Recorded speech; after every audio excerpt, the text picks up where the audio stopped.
na nilist down nyo sa paragraph 43, babanggitin ko na, salitaan nyo naman ito eh. Ito yung mga nag-deliver po kami mismo sa bahay ng ilan, sa HOR, at yung iba kinuha nila sa Unit 8 o Unit 9 ng Polo Club Townhouse, Forbes Park. Sila yung mga sumusunod. Benny Abante, Sia Adyong, Jose Alvarez. Dito binabanggit ninyo kung saan kinuha eh. Halimbawa, si Benny Abante, kinuha niya sa House of Representatives saka sa Townhouse. Si Sia Adyong, mga congressman po ito ha, House of Representatives niya kinuha. Jose Alvarez sa Forbes Park House. Jojo Ang, Townhouse. Julien Baronda, Townhouse. Ace Barbers, Townhouse.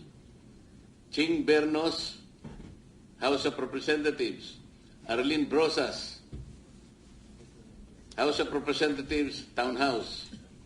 Franz Castro, House of Representatives, Townhouse.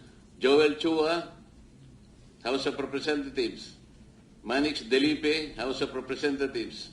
Ito nga, si Laila de Lima, Townhouse din niya kinuha.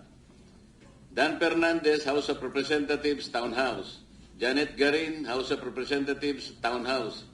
Dong Gonzales, Townhouse. J. Konghun, House of Representatives at Townhouse. Jerbil Luistro, House of Representatives. Raul Manuel, House of Representatives and Townhouse. Ito yung mga makabayan group na sinasabi ni Senate President kanina eh. Raul Manuel, Franz Castro, Arlene Brosas.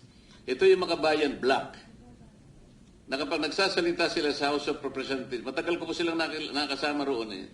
Wala nang ginawang mabuti ang gobyerno. Palagi sila lang ang mabuti. Na parang sila, ay ngayon pala eh, di ko sinasabing totoo lahat ito, kaya kayo nandito para patibayan ninyo, para tindigan ninyo na totoo lahat ang sinabi nyo rito.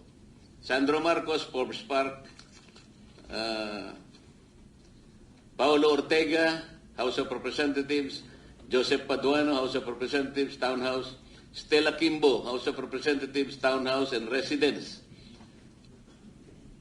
J.J. Suarez, House of Representatives, Erwin Tulfo, ayun, Green Hills, House of Representatives.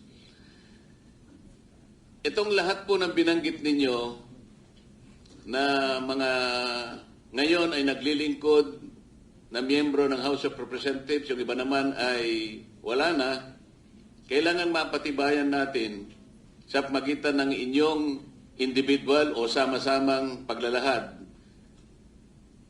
na tama lahat na sila ay nakatanggap sa iba't ibang paraan at iba't ibang lugar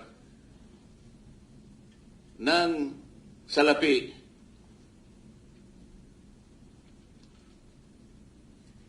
na kailangan nating mapatunayan ngayon.